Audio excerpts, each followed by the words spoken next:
Hello there, World of Tankers, and welcome to the channel. I'm your host, the Droodles Blitz, and in today's video, we are going to be taking a look at the newest Defender Heavy Tank being added into World of Tanks Blitz. We've had the AMX-13 Defender, we've had the Centurion Defender, we've had the IS-3 Defender, and the T-28 Defender, but it looks like we are getting another British Defender, this time being the Caernarvon Defender. This vehicle looks mighty strong.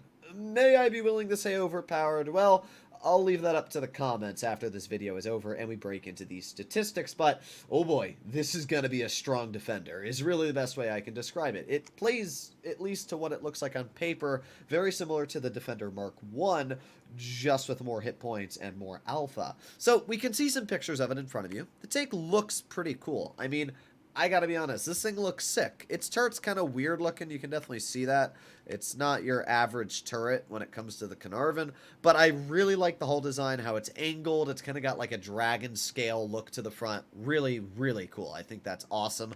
The lower plate as well, it's hard to showcase, but you can see there, the lower plate is also at an angle, which looks just sick. So I really like the way the Caernarvon Defender looks. The PBR looks absolutely fantastic on it, so that's a win, I gotta say. The looks of this vehicle are very, very good for a Defender vehicle. We can see that the back over here has like a little Tesla platform for the engine.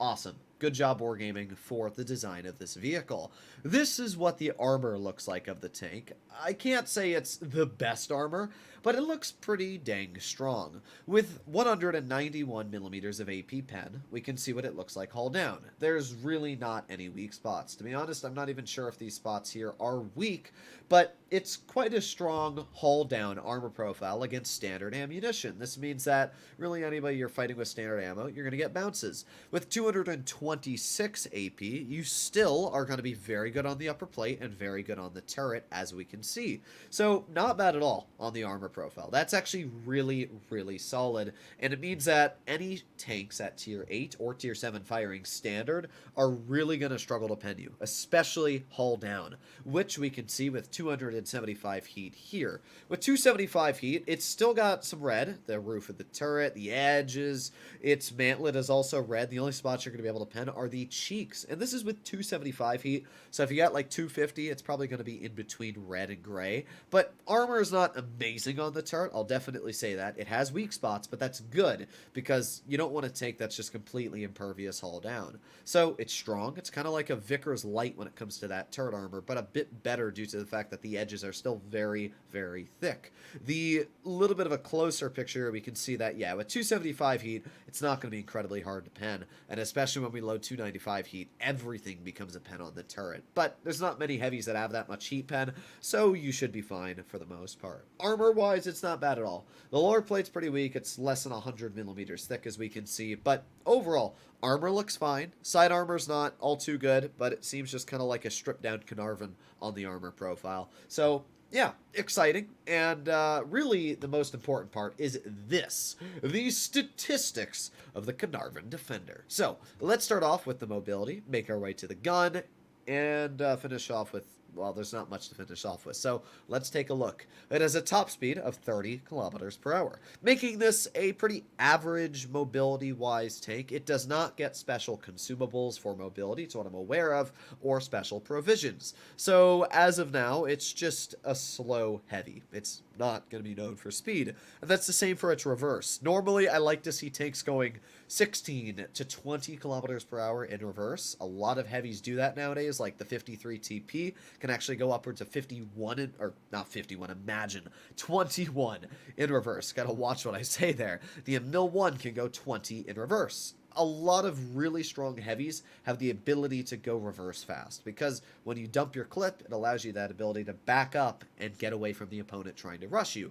So that is something you should keep in mind. But great power to weight, 18.2 and an average speed of 30 means that this is just like a lot of other British tanks where it may not be the fastest, but it's always going to reach its top speed, no matter if it's going uphill, downhill. It's just going to be a solid 30, and that's really nice. I have to say, that's really solid. So even though the tank's not very fast, it's not going to feel very slow either. It's going to be pretty mobile, actually. Turret traverse is okay. It's 34 degrees a second, and the hull traverse is 34 as well. So it's fast. I mean, it's 70 degrees in total, which is fine for what it is, and you'll be able to deal with anything trying to flank you. When it comes to the terrain crossing capacities, they're also fine. You've got okay. I mean, again, it's very, very good on average speed. So when it comes to mobility, just think of it as 30 on all-terrain and 14 in reverse. When it comes to damage per minute, it's got 2,337. Now, if we compare that to the just normal Caernarvon or the Caernarvon Action 10, it is the least compared to both. The Caernarvon Action 10 has about 2,800 DPM, and the Caernarvon has about 3,000 damage per minute. But that's because they have a lot of rate of fire and single-shot vehicles. They're kind of like the pea-shooter heavies of Tier 8, where this is an autoloader. And with big alpha, I should point out, this vehicle features a 2.5-second interclip. It's got 3 shells and 280 damage per shot. Now, that should be about 840 in a clip. I might be wrong, so let me just do my math really quickly here. Times 3, and yes, it is 840 damage in 5 seconds. That is a lot of damage. I mean, vehicles like the Emil 1 take 6 seconds to deal 960. Vehicles like the M6Yo, which are known, or not the M6Yo, the M3Yo, are known for their fast interclip at like 2.8 seconds. It's still going to take 5.6 seconds to deal your chunk of 930. This is only going to take 5 seconds to deal 840 damage. I should also point out, very solid standard pen at 230, and the premium pen as well is not bad or good, it's 260, so it's just average premium penetration. When it comes to the accuracy of this gun, it is sitting at a dispersion of 0.326 and an aiming time of, that's right in the way, 3.9. So not bad aiming time at all, not bad dispersion. It's got good gun depression at 10 degrees. Its on-movement dispersion is okay. I wouldn't say it's anything good, but it's okay. Overall, this is the Caernarvon Defender. It is a vehicle that statistically looks very, very strong. The ability to deal 280 damage a shot, have great penetration, and deal all this damage in a matter of 5 seconds, with, I should point out, 2,337 DPM, is pretty dang strong. For example, the Emil 1951 and the Emil 1 have about 1,900 DPM. So this has almost 400 more damage per minute compared to other Tier 8 autoloaders.